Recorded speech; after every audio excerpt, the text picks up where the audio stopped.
Saham mana aja sih yang berhasil lolos dari saringan ketat ini? Yuk kita kenalan sama para kandidatnya. Ini dia daftar pendeknya, para kandidat pilihan kita. Coba deh, perhatikan kolom frekuensi. Ini menunjukkan seberapa sering sebuah saham itu nyangkut di radar sistem penyaringan. Terus, lihat juga rata-rata WR dan RR-nya. Angka-angka inilah yang akan memisahkan mana calon juara dan mana yang bukan. Oke, ayo kita selami ini. Nah, kalau tabel tadi isinya angka, grafik ini bikin semuanya jadi super jelas. Grafik batang ini menunjukkan frekuensi kemunculan. Lihat kan? Ada satu nama yang batangnya menjulang paling tinggi, yaitu Koci. Dia muncul jauh lebih sering daripada yang lain. Ini petunjuk pertama yang sangat kuat.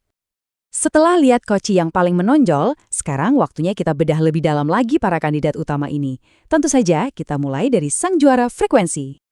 Dan ini dia sang juara satu. Sumber analisis kita menempatkan Koci di posisi puncak. Dan alasannya jelas, frekuensinya yang sangat tinggi. Ini tuh ibarat sinyal konfirmasi yang kuat dari berbagai metode penyaringan yang berbeda. Jadi, apa sih yang bikin Koci ini begitu spesial? Pertama, frekuensinya paling tinggi, muncul di 4 screener berbeda. Kedua, risk-reward-nya solid banget di angka 6,85.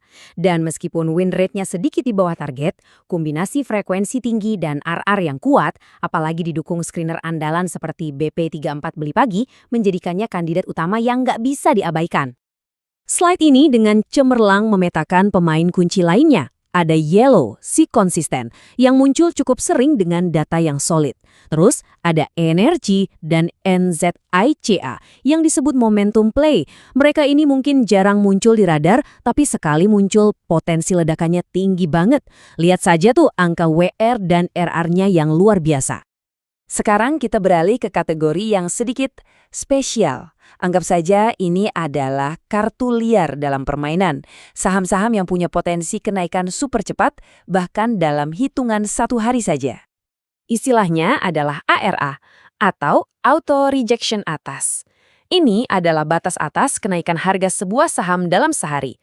Kalau sebuah saham kena ARA, itu artinya minat beli lagi gede-gedenya. Potensi untungnya bisa cepat banget, tapi tentu saja risikonya juga lebih tinggi. Nah, ini adalah daftar saham yang terdeteksi oleh screener khusus bernama Potara. Perhatikan deh, semua saham di daftar ini punya parameter teknis yang seragam dan sangat bagus. Win rate-nya 94% dan risk reward-nya di atas 4. Konsistensi inilah yang membuat mereka menarik untuk dicermati.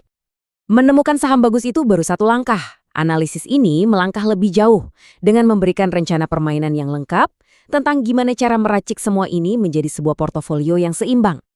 Nah, yang benar-benar menarik dari slide ini adalah bagaimana strateginya divisualisasikan. Jadi, nggak semua modal ditaruh di satu jenis saham, tapi dibagi 3.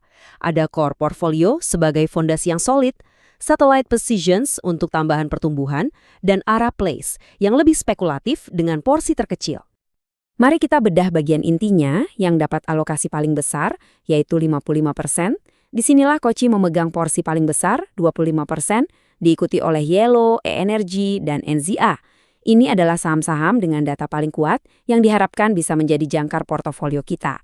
Selanjutnya, ada posisi satelit dengan porsi 30%, diisi saham seperti KJN dan FUTR untuk mencari pertumbuhan tambahan. Lalu, porsi terkecil, 15%, dialokasikan untuk ARA plays seperti ARO dan JR.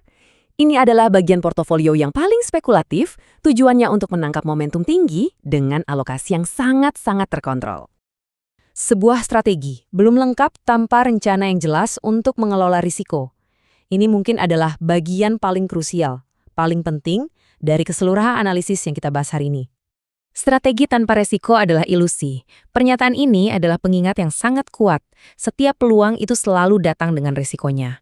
Jadi, pertanyaannya bukan bagaimana cara menghindarinya, tapi bagaimana kita mengelolanya. Poin krusialnya adalah ini. Setiap posisi harus punya pintu keluar darurat kalau ternyata keadaan berbalik arah. Tabel ini menunjukkan level stop loss yang direkomendasikan untuk saham-saham utama, yang semuanya ditentukan berdasarkan data win rate historis mereka. Dan khusus untuk saham-saham ARA yang resikonya lebih tinggi, aturannya jauh lebih ketat. Alokasinya harus kecil per saham, stop loss-nya juga lebih rapat, dan target keuntungannya pun cepat. Kuncinya adalah disiplin, diversifikasi, dan jangan serakah. Oke, kita sudah membedah semuanya. Dari kriteria seleksi, para kandidat teratas, strategi portofolio, sampai manajemen risikonya. Data telah bicara, kini pertanyaannya kembali kepada Anda. Bagaimana Anda akan bertindak?